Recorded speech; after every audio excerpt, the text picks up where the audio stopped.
स्वागत है आप सभी का नए एक वीडियो लेक्चर में। हिमाचल प्रदेश सर्कल का एमटीएस का 2021 का क्वेश्चन पेपर करेंगे। इस वीडियो में डिपार्टमेंट और जीके के सभी क्वेश्चंस को किया जाएगा। बाकी आपके मैथ के लिए डिस्क्रिप्शन में आपको लिंक मिल जाएगा, आप वहां से जाकर कर सकते हैं। रेगुलर क्लासेस के लिए स्क्रीन पे दिए नंबर पे आप हमें मैसेज कर सकते हैं। जितने भी क्वेश्चन पेपर्स हम कर रहे हैं इन सभी की पीडीएफ फाइल्स आपको विद सॉल्यूशन प्रोवाइड करवाई जाएंगी, क्योंकि आपको भी पता है ये आपके एग्ज़ाम के लिए कितनी महत्वपूर्ण होती हैं।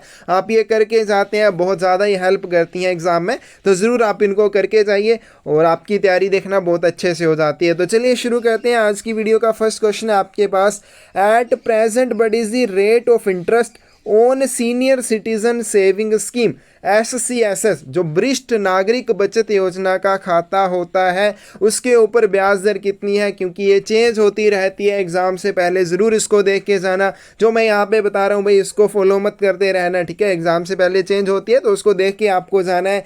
तो इसमें ये क्वेश्चन पूछा गया है, तो इसका क्या मतलब है, जितनी भी आपकी सेविंग बैंक की योजनाएं हैं उन सभी के ऊपर कितना इंटरेस्ट रेट है प्रेजेंट में, वो आपको पता होना चाहिए। पूछा जाता है, कई बार पूछा जाता है कि हाईएस्ट रेट ऑफ इंटरेस्ट किसके ऊपर दिया जाता है, सबसे ज़्यादा जो रेट इंटरेस्ट है आपका ब्याज दर है वो किसके ऊपर दी जाएगी, कौन से अकाउंट के ऊपर दी जाएगी, आपको ये सारे अच्छे से याद कर लेने हैं। तो इसका सही आंसर जो आ जाएगा 7.4% पर एनुम, ठीक है जी, प्रतिवर्ष 7.4% के हिसाब से दिया जाता है। Which of the following term is not associated with the railway mail service? निम्न में से कौन रेलवे डाक सेवा से जुड़ा हुआ नहीं है? ऑप्शंस है आपके पास, सब रिकॉर्ड ऑफिस, उप अभिलेख कार्यालय, सब्सिडायरी सॉर्टिंग असिस्टेंट, सहायक छंटाई सहायक, उसके बाद आपका है सेट ऑफ सेक्शन, अनुभाग का सेट, या फिर ब्रांच पोस्ट ऑफिस। तो देखिए ये सभी तो रेलवे मेल सर्विस से जुड़े हैं, लेकिन ब्रांच पोस्ट ऑफिस तो एक डाकघर का प्रकार है, तो इसमें से आंसर क्या आ जाएगा, डी आ जाएगा, ठीक है। आपका हेड रिकॉर्ड ऑफिस है, सब रिकॉर्ड ऑफिस है, ठीक है। ये रेलवे सेट जो होते हैं आपके, अनुभाग के सेट जो होते हैं, या फिर दूसरे सब्सिडायरी सॉर्टिंग असिस्टेंट है, तो ये सभी रेलवे डाक सेवा से जुड़े हुए हैं। इनको हम करते हैं वॉल्यूम 5 में एमटीएस के लिए, तो वहाँ पे ये सभी आते हैं। अगला क्वेश्चन है आपके पास, an office where only closed bags are received and dispatched is called. एक कार्यालय जहां पर केवल बंद बैग प्राप्त किए जाते हैं और उनको प्रेषित किया जाता है आगे, उन्हें क्या कहा जाता है? यानी कि इनको यहाँ पे क्या किया जाएगा, खोलना नहीं जाएगा, तो वो कौन सी यूनिट हो जाएगी? सॉर्टिंग ऑफिस, छंटाई कार्यालय, ट्रांजिट मेल ऑफिस, पारवहन डाक कार्यालय, हेड रिकॉर्ड ऑफिस, प्रधान अभिलेख कार्यालय, या फिर नोडल पोस्ट ऑफिस। तो इसका सही आंसर आपके पास आ जाएगा बी, इसको ट्रांजिट मेल ऑफिस कहा जाता है, पारवहन डाक कार्यालय कहा जाता है। यहाँ पे क्या होता है, बंद थैले प्राप्त किए जाते हैं और उनको बिना खोले उनकी छंटाई करके उन्हें आगे भेज दिया जाता है, तो ये हो जाएगा पारवहन डाक कार्यालय। Which one of the following is not a correct statement? निम्न में से कौन सा एक सही कथन नहीं है? Camp bags are not due bags. ये ड्यू बैग्स क्या होते हैं, अनयूजुअल बैग्स क्या होते हैं? तो ड्यू बैग्स ऐसे थैले होते हैं जिनको रेगुलर इंटरवल्स के ऊपर बनाया जाता है या फिर डेली बनाया जाता है। अब जैसे एग्जांपल के लिए मान लीजिए आप एसओ में काम करते हैं, तो आपने देखा होगा जो आपके अकाउंट बैग होते हैं, ठीक है जी, अकाउंट बैग होते हैं, उनको डेली आपने भेजना होता है और डेली ही प्राप्त करना होता है एचओ से। चाहे उनमें भेजने के लिए कुछ भी नहीं है, वो खाली आएंगे जाएंगे, लेकिन भेजे जाएंगे या प्राप्त किए जाएंगे, तो वो क्या हो जाते हैं, ड्यू बैग हो जाते हैं। सबसे पहले बोला गया camp bags are not due bags, तो ये बिल्कुल सही हो जाएगा। जो कैंप बैग होते हैं ये ड्यू बैग नहीं होते हैं, क्योंकि इनको तभी बनाया जाता है जब इनकी ज़रूरत होती है। और account bags are due bags, ये मैंने अभी बोला कि अकाउंट बैग, खाता बैग जो होते हैं ये क्या होते हैं, ड्यू बैग्स होते हैं, डेली इनको बनाना पड़ता है। Cash bags are due bags, तो ये गलत हो जाएगा भाई, कैश बैग जो है ये ड्यू बैग नहीं होते हैं। जब भेजने के लिए कैश हो तभी इनको यूज़ किया जाता है, अन्यथा नहीं किया जाता है। Mail bags are due bags, डाक थैले ड्यू बैग्स में आते हैं, दे बैग में आते हैं, ये भी सही है। तो इसमें हमें क्या बताना है, इसमें हमें बताना है इनमें से कौन सा करेक्ट नहीं है। तो सी ऑप्शन से आ जाएगी, cash bags are not due bags, तो यहाँ पे दिया हुआ ड्यू बैग्स, तो इसमें से आंसर आ जाएगा सी। अगला क्वेश्चन है आपके पास, तो Sukanya Samriddhi account can be opened with minimum deposit of. Sukanya Samriddhi खाता न्यूनतम कितनी राशि के साथ खोला जा सकता है? ऑप्शंस हैं आपके पास 250 रुपीज़, 200, 100 या फिर 50 रुपीज़। तो एसएसए का अकाउंट मिनिमम आपका 250 रुपीज़ से खोला जा सकता है, ऑप्शन से हो जाएगी। अगला क्वेश्चन है आपके पास, which of the following not comes under prohibited articles. निम्नलिखित में से कौन निषिद्ध वस्तुओं के अंतर्गत नहीं आता है, ठीक है। निषिद्ध वस्तुएं यहाँ पे आ जाएगा, निषिद्ध अनुच्छेद नहीं, निषिद्ध वस्तुओं के अंतर्गत कौन सा नहीं आता है। तो इसमें ऑप्शंस क्या है आपके पास, एनी एक्सप्लोजिव सब्सटेंस, कोई भी विस्फोटक पदार्थ, उसके बाद any sharp instrument not properly protected, कोई भी नुकीला उपकरण जो ठीक ढंग से संरक्षित नहीं किया गया हो, एनी लिविंग क्रिएचर, कोई भी जीवित प्राणी नहीं होना चाहिए, गोल्ड कॉइन और बुलियन, और both of value not exceeding 20,000, सोने के सिक्के या बुलियन, अथवा दोनों जिनका मूल्य 20,000 रुपये से अधिक नहीं है। तो इनमें से कौन अंतर्गत नहीं आएगा इसमें निषिद्ध डाक वस्तुओं के, तो इसमें सही आंसर क्या आ जाएगा, डी आ जाएगा, ठीक है। बाकी इनको निषिद्ध माना जाएगा, आप इनको डाक के जरिए नहीं भेज सकते हैं। अगला क्वेश्चन आपके पास, read the below two sentences carefully and choose the correct option, नीचे दिए गए दो कथनों को ध्यान से पढ़ें और सही विकल्प का चयन करें। Post box facilities available at all post offices, post box वाली सुविधा सभी डाकघरों में उपलब्ध होती है, तो क्या ये सही है, नहीं है, ठीक है, गलत है। क्योंकि क्यों गलत है, क्योंकि आपके पोस्ट बॉक्स वाली फैसिलिटी सिर्फ उन्हीं डाकघरों में उपलब्ध होगी जो हेड ऑफ सर्कल के द्वारा निर्धारित किए जाएंगे। तो इसमें आपकी पोस्ट बैग वाली फैसिलिटी तो चलिए आपके सभी वितरण डाकघरों में उपलब्ध होती है, लेकिन पोस्ट बॉक्स वाली नहीं होती है। Post box facilities available on rent basis, और ये जो आपकी पोस्ट बैग बॉक्स सुविधा है ये रेंट के आधार पर उपलब्ध होती है, यानी कि इसके लिए आपको किराया देना पड़ता है। तो इसमें सही कौन सी आ जाएगी, सेकंड वाली सही है, तो इसमें ऑप्शन कौन सी सही हो जाएगी, only statement second is correct, केवल कथन जो दूसरा है यही सही है। नेक्स्ट आपके पास, read the below two sentences carefully and choose the correct option, नीचे दिए गए दो कथनों को ध्यान से पढ़ें और सही विकल्प का चयन करें। Service stamps can be used as postage stamps on official postal articles, आधिकारिक डाक लेखों पर डाक टिकटों के रूप में सेवा टिकटों का उपयोग किया जा सकता है, बिल्कुल सही है भाई। इनके ऊपर अगर आप ऑर्डिनरी स्टैम्प्स यूज़ करते हैं जो आधिकारिक डाक लेख होते हैं, तो उनकी जो भी एक प्रोसीजर हो जाता है फिर कि आपका जो भी पोस्ट ऑफिस का इंचार्ज होगा वो उस लेख को पोस्ट करने वाले ऑफिसर इंचार्ज के ध्यान में इस चीज़ को लाता है कि भाई आपने ऑर्डिनरी स्टैम्प्स का यूज़ किया है, आपको सर्विस स्टैम्प्स यूज़ करनी चाहिए थी, ठीक है। थोड़ा वो भी पढ़ लेना, वो भी इंपॉर्टेंट है, पूछा जाता है। लेकिन यहाँ पे क्या बोलेंगे कि जो सर्विस स्टैम्प्स हैं उनको आप डाक टिकट की जगह पे यूज़ कर सकते हैं अगर कौन सा आर्टिकल है, ऑफिशियल पोस्टल आर्टिकल है, आधिकारिक डाक लेख है, तो ये सही हो जाएगा। Only entitled persons officials can use service stamps as postage stamps, केवल हकदार व्यक्ति या अधिकारी ही डाक टिकटों के रूप में सेवा टिकटों का उपयोग कर सकता है, ये भी सही है। तो इसमें हमारे पास ऑप्शन क्या आ जाएगी भाई, ये चीज़ बिल्कुल ध्यान से पढ़नी है। यहाँ पे क्या पूछा हुआ है, कई बार इनकरेक्ट भी पूछा होता है, तो इसमें नन ऑफ दी अबव आ जाएगा, लेकिन यहाँ पे पूछा हुआ है करेक्ट कौन सा है, बोथ स्टेटमेंट्स आर करेक्ट, तो 8th की से ऑप्शन आपके पास क्या आ जाएगी, ए आ जाएगी, ठीक है। यहाँ पे ए जो है ये वाला आंसर से आएगा, both statements are correct.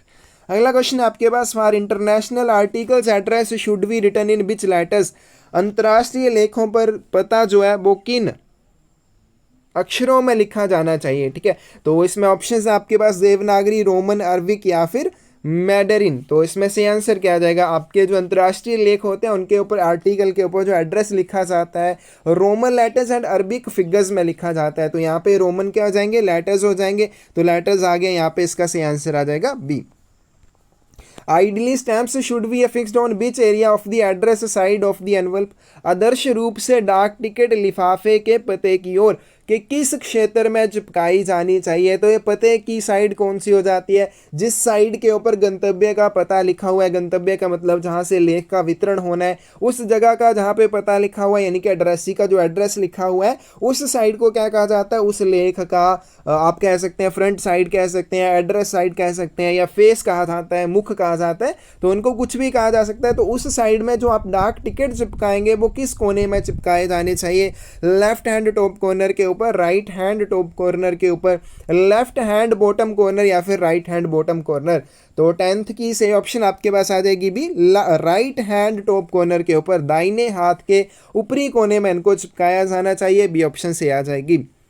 Every letter, packet or parcel has to be stamped with date stamp of at least how many post offices, प्रत्येक पत्र, पैकेट या पार्सल पर कम से कम कितने डाकघरों की तारीख मुहर लगी होनी चाहिए। तो कोई भी आपका पैकेट है, पार्सल है, तो उसके ऊपर कम से कम 2 डाकघरों की तारीख मुहर होनी चाहिए। और ये 2 जो डाकघर होंगे आपके, इसमें आपका एक ऑफिस ऑफ पोस्टिंग और दूसरा कौन सा हो सकता है, ऑफिस ऑफ डेस्टिनेशन, एक गंतव्य का कार्यालय हो सकता है और दूसरा जहां से उस लेख को पोस्ट किया है, कम से कम इन दोनों डाकघरों की तारीख मुहर होनी चाहिए।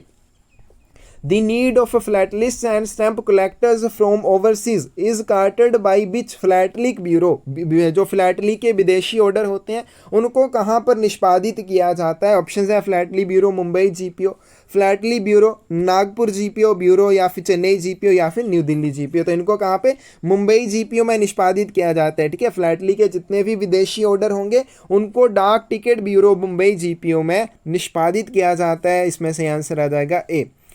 The working hours of post offices are generally fixed by which authority। डाक घरों के काम के घंटे आमतौर पर किस प्राधिकरण द्वारा तय किए जाते हैं। Minister of communications, secretary post, उसके बाद डायरेक्टर जनरल या फिर हेड ऑफ सर्कल। तो 13th की सही ऑप्शन आपके पास आ जाएगी डी, हेड ऑफ सर्कल के द्वारा इनको निर्धारित किया जाता है, सर्कल प्रमुख के द्वारा निर्धारित किया जाता है। और ये कौन होता है, चीफ पोस्ट मास्टर जनरल। ठीक है जी, चीफ पोस्ट मास्टर जनरल के द्वारा निर्धारित किए जाते हैं according to clause number 5 of post office guide part 1। और अगर इनके काम काज के घंटों को बढ़ाना है तो वो डायरेक्टर जनरल के द्वारा बढ़ाए जा सकते हैं।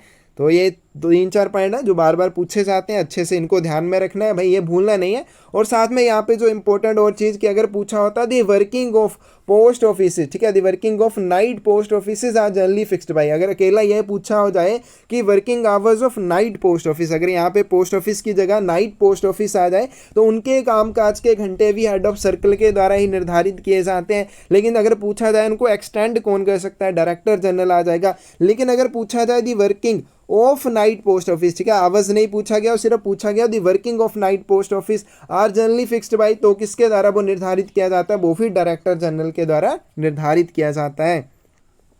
Post office are divided into how many classes. डाक घरों को कितने वर्गों में बांटा गया, तो इनको 3 वर्गों में बांटा गया है, एचओ, एसओ और बीओ में। अगला क्वेश्चन है headquarters of Odisha postal circle is eight which city. Odisha postal circle का मुख्यालय किस शहर में स्थित है, पुरी, भुवनेश्वर, राउरकेला या फिर बहरामपुर। तो ओडिशा सर्कल का हेडक्वार्टर भुवनेश्वर में है। ठीक है, बी ऑप्शन जो है सही आ जाएगी। In which year the concept of my stamp was introduced in India. भारत में माई स्टैंप की अवधारणा किस वर्ष में पेश की गई थी, तो इसको इंडिपेंडेंस 2011 के दौरान, ठीक है, इंडिपेक्स, उसको याद रखना भाई, इंडिपेक्स 2011 के दौरान इसको पेश किया गया था। सी ऑप्शन से आ जाएगी। कई बार ये भी पूछा जाता है कौन से इंडिपेक्स के दौरान, तो इंडिपेक्स 2011 के दौरान इसको जारी किया गया था या पेश किया गया था। अगला क्वेश्चन आपके, department of post has tied up with western Union financial services for providing which service. डाक विभाग ने कौन सी सेवा प्रदान करने के लिए वेस्टर्न यूनियन फाइनेंशियल सर्विसेज के साथ समझौता किया है। इंटरनेशनल मनी रिमिटेंस, उसके बाद sale of PLI products, marketing of speed post या फिर प्रमोशन ऑफ फ्लैटली। तो इंटरनेशनल मनी रिमिटेंस के लिए, अंतर्राष्ट्रीय धन प्रेषण के लिए डिपार्टमेंट ऑफ पोस्ट और वेस्टर्न यूनियन फाइनेंशियल सर्विसेज ने आपस में समझौता किया हुआ है।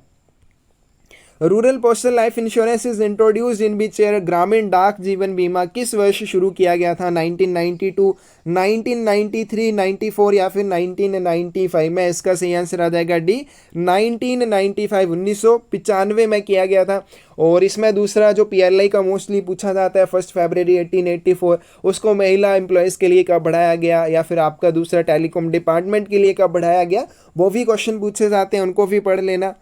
अगला क्वेश्चन है philatelic deposit account can be open with the minimum deposit of. डाक टिकट जमा खाता न्यूनतम कितनी राशि के साथ खोला जा सकता है। तो जो आपका फ्लैटलिक डिपॉजिट अकाउंट, कई बार क्वेश्चन में आपका सिर्फ पीडीए दे रखा होगा तो आपको ये फुल फॉर्म नहीं पता होगी, आप नहीं कर पाएंगे। तो पीडीए क्या हो जाएगा, फ्लैटलिक डिपॉजिट अकाउंट डाक टिकट जमा खाता। तो मिनिमम ये कितने रुपए से खोला जा सकता है, 200 रुपीज़ से खोला जा सकता है। इसमें सही आंसर आपका आ जाएगा B. The feature of complete mailing solutions right from mail preparation to mail delivery। ठीक है, यहाँ पे ऑपरेशन नहीं आएगा, mail preparation to mail delivery. ठीक है, तो उसके बाद है is associated with which product और सर्विस। डाक की तैयारी से लेकर डाक के वितरण तक निम्न में से कौन सा उत्पाद या सेवा संपूर्ण समाधान प्रदान करता है? Direct post, business post, media post या फिर लॉजिस्टिक पोस्ट। तो इसमें 20th की सही ऑप्शन आपके पास आ जाएगी बी, बिजनेस पोस्ट के द्वारा ये प्रोवाइड करवाया जाता है। इसमें आपको क्या मिल जाता है? Complete mailing solution. आपकी डाक को तैयार करने से लेके उसके वितरण तक आपको एक कंप्लीट सोल्यूशन मिल जाएगा, तो वो होता है बिजनेस पोस्ट में। इसमें आपको प्री मेलिंग एक्टिविटीज़ भी मिल जाती हैं, ठीक है, फ्रैंकिंग करना, इंसर्टिंग करना, एड्रेसिंग करना, गमिंग करना, तो ये सारी चीज़ें, ये फैसिलिटीज़ भी आपको मिल जाती हैं। कितने चार्जेस एक्स्ट्रा लिए जाते हैं वो भी एक बार देख लेना इंपॉर्टेंट है। Orders issued by the superintendent RMS prescribing changes in sorting list is called। छंटाई सूची में परिवर्तन निर्धारित करने के लिए अधीक्षक RMS द्वारा जारी आदेश को क्या कहा जाता है? तो अधीक्षक RMS जो है ये 3 तरह के आदेश जारी कर सकता है, ए ऑर्डर्स, बी ऑर्डर्स और टीवी ऑर्डर्स। और ये आपके पहले ऑर्डर्स जो होते हैं ए ऑर्डर्स, तो ये किसके संबंध में इनको इशू किया जाता है? जब भी छंटाई सूचियों में परिवर्तन निर्धारित करना होता है तो ए ऑर्डर्स को इशू किया जाता है। और उसके बाद आपके जो बी ऑर्डर्स आते हैं ये गाइडेंस के लिए होते हैं, जो सबऑर्डिनेट होते हैं RMS सुपरिटेंडेंट के, उनकी गाइडेंस के लिए होते हैं। और टीवी ऑर्डर्स कैंप बैग्स और कैंप आर्टिकल्स के निपटान के संबंध में इशू किए जाते हैं। तीनों को इशू करने वाला एक ही, अलग अलग चीज़ों के लिए वो इशू करता है, किसके लिए करता है वो पढ़ लेना। अगला क्वेश्चन है आपके पास, maximum weight for an article send through speed post can be how many kilograms. Speed post लेख के माध्यम से भेजी जाने वाली वस्तु का अधिकतम वजन कितने किलोग्राम हो सकता है? स्पीड पोस्ट मैक्सिमम आप 35 kg तक भेज सकते हैं, सी आंसर आ जाएगा। Central bag office is located at. Central bag office कहाँ पर स्थित है? भाई केंद्रीय बैगिंग यूनिट वो अलग चीज़ है और सेंट्रल बैग ऑफिस जो आपका अलग चीज़ है, दोनों में फ़र्क ध्यान में रखना है। तो सेंट्रल बैग ऑफिस क्या है? D section of postal directorate, डाक निदेशालय का डी अनुभाग। और कहाँ पे स्थित होगा? डाक निदेशालय में, पोस्टल डायरेक्टोरेट में स्थित होता है, डी ऑप्शन आ जाएगी। The first class head office situated at the headquarters of head of the circle is called as। Circle प्रमुख के मुख्यालय में स्थित प्रथम श्रेणी के प्रधान कार्यालय को क्या कहा जाता है? मुख्य डाकघर, ठीक है, मुख्य पोस्ट ऑफिस कहा जाएगा, हेड पोस्ट ऑफिस कहा जाएगा, जनरल पोस्ट ऑफिस या फिर सब पोस्ट ऑफिस कहा जाएगा। तो इसका सही आंसर आपके पास आ जाएगा सी, इसको जनरल पोस्ट ऑफिस GPO कहा जाता है। और ये इसकी डेफिनेशन है, लेकिन डेफिनेशन ये भी आधी है भाई, पूरी याद रख लेना। पूरी डेफिनेशन क्या है? First class head office situated at headquarters of head of circle. Head of circle यानी कि CPMG के मुख्यालय में स्थित प्रथम श्रेणी का प्रधान डाकघर। और where there are more than 1 such HOs, और जहाँ पे आपके एक से ज़्यादा ऐसे एचओज हों, दी वन अटैच्ड टू हेडक्वार्टर, एक आपका जो हेडक्वार्टर या मुख्यालय से जुड़ा हुआ होगा उसको जनरल पोस्ट ऑफिस कहा जाएगा। तो इसी इसका आंसर आ जाएगा। What is the rate of interest on post office saving account? POSA, post office saving account, डाकघर बचत खाते पर ब्याज दर कितनी है? 25 की सही ऑप्शन आपके पास आ जाएगी सी, 4% पर एनुम के हिसाब से इसके ऊपर इंटरेस्ट आपको दिया जाता है। भाई ये भी आप देख लेना एक बार एग्जाम से पहले, क्योंकि ये आपके चेंज होते हैं क्वार्टरली, तो उसके हिसाब से देख के जाना। फॉलोइंग 2 sentences भी read carefully and choose the correct option sentence. निम्नलिखित 2 वाक्यों को ध्यानपूर्वक पढ़िए और सही विकल्प का चयन कीजिए। Postal articles will be delivered even on indefinite address. डाक लेख अनिश्चित पते पर भी वितरित किए जाएंगे, ये गलत हो जाएगा भाई। डेफिनेट एड्रेस तब नहीं होगा अगर आर्टिकल के ऊपर, तो उसका वितरण नहीं किया जाता है। Pin code facilitate effective delivery of articles. Pin code लेख के प्रभावी वितरण की सुविधा प्रदान करता है, भाई ये सही आ जाएगा। पिन कोड से क्या होता है, जो लेख का वितरण है वो अच्छे से और आसानी से हो जाता है, ठीक है, कन्फ्यूजन नहीं होती है, और लेख जो आपका एग्जैक्ट लोकेशन के ऊपर पहुंच जाता है। 26 की से ऑप्शन क्या आ जाएगी? आपको क्या बताना है करेक्ट कौन सा है? देखिए पहले वाला तो गलत हो गया, तो दूसरे वाला सही बच गया, इसका मतलब इसका सही आंसर क्या आ जाएगा? डी आ जाएगा। Head record office is associated with which of the following units? अभिलेख, प्रधान अभिलेख कार्यालय निम्न में से किस इकाई से संबंधित है? तो पहले क्वेश्चन आया था, ठीक है, जिसमें पूछा गया था कि RMS से संबंधित कौन कौन है, तो उसमें रिकॉर्ड ऑफिस भी आया था, ठीक है। और यहाँ पे हेड रिकॉर्ड ऑफिस भी मैंने तब बोला था कि भाई ये भी आपका रेलवे मेल सेवा से जुड़ा हुआ है, तो इसमें सही आंसर क्या आ जाएगा? 27 का सी आ जाएगा, रेलवे डाक सेवा से ये जुड़ा हुआ है। In which city the national philatelic museum is? राष्ट्रीय डाक टिकट संग्रहालय किस शहर में स्थित है? मुंबई, कोलकाता, न्यू दिल्ली या फिर चेन्नई? तो ये न्यू दिल्ली में स्थित है, सी ऑप्शन से आ जाएगी। अगला क्वेश्चन आपके पास, पोस्ट ऑफिस पासपोर्ट सेवा केंद्र POPSK, पोस्ट ऑफिस पासपोर्ट सेवा केंद्र is a joint initiative of department of post with which of the ministry? डाकघर पासपोर्ट सेवा केंद्र किस मंत्रालय के साथ डाक विभाग की एक संयुक्त पहल है? तो ये किसके साथ है, मिनिस्ट्री ऑफ एक्सटर्नल अफेयर्स के साथ है, ठीक है, विदेश मंत्रालय के साथ, क्योंकि पासपोर्ट आपको विदेश जाने के लिए चाहिए होते हैं, तो ये क्या आ जाएगा, मिनिस्ट्री ऑफ एक्सटर्नल अफेयर्स, विदेश मंत्रालय के साथ। और लास्ट क्वेश्चन है डिपार्टमेंट का, how many types of policies are offered under PLI, PLI के तहत कितने प्रकार की पॉलिसीज प्रदान की जाती हैं। तो इसमें टोटल आपको 6 पॉलिसीज़ दी जाती हैं, ठीक है, उन सभी के नाम, ठीक है, और उनमें कितनी आप मिनिमम एज होनी चाहिए एंटर करने के लिए, मैक्सिमम बोनस कितना दिया जाता है, सरेंडर फैसिलिटी कब मिलती है, लोन कब लिया जा सकता है, और इसमें किन कौन सी पॉलिसीज़ हैं जिनके ऊपर आपको सरेंडर की फैसिलिटी नहीं मिलती, आप उसको सरेंडर नहीं कर सकते। तो ये सारे क्वेश्चन इससे संबंधित ज़रूर कर लेना भाई, पूछे जाते हैं। और चलिए आप जीके के क्वेश्चन है, river Chenab originates from which state, Chenab नदी जो है उसका उद्गम किस राज्य से होता है, यानी कि वो कहाँ से निकलती है, तो हिमाचल प्रदेश से निकलती है, ये ऑप्शन आ जाएगी। Aravalli hills are located in which state, Aravalli पहाड़ियाँ किस राज्य में स्थित हैं, तो ये राजस्थान में स्थित है, 32 की सही ऑप्शन आपके पास आ जाएगी सी। To have a high sense of moral and ethical behavior that earns respect of others, one must have strong, नैतिक और नैतिक व्यवहार की उच्च भावना रखने के लिए जो दूसरे का सम्मान अर्जित करता है उसके पास क्या मजबूत होना चाहिए, करैक्टर उसका मजबूत होना चाहिए, ये ऑप्शन से आ जाएगी। Who was the first Indian to receive Nobel Prize, Nobel पुरस्कार प्राप्त करने वाले पहले भारतीय कौन थे, रविंद्रनाथ टैगोर थे, ये ऑप्शन से आ जाएगी। In which year All India Muslim League was formed, All India Muslim League ALML, ठीक है, All India AIML, All India Muslim League जो है इसका गठन किस वर्ष किया गया था, 1906 में किया गया था, 30 दिसंबर 1906 में किया गया था। Which article of Indian Constitution describes the right to freedom given to all citizens of India, भारतीय संविधान का कौन सा अनुच्छेद भारत के सभी नागरिकों को दिए गए स्वतंत्रता के अधिकार का वर्णन करता है, आर्टिकल 19 के द्वारा किया जाता है, सी आंसर आ जाएगा।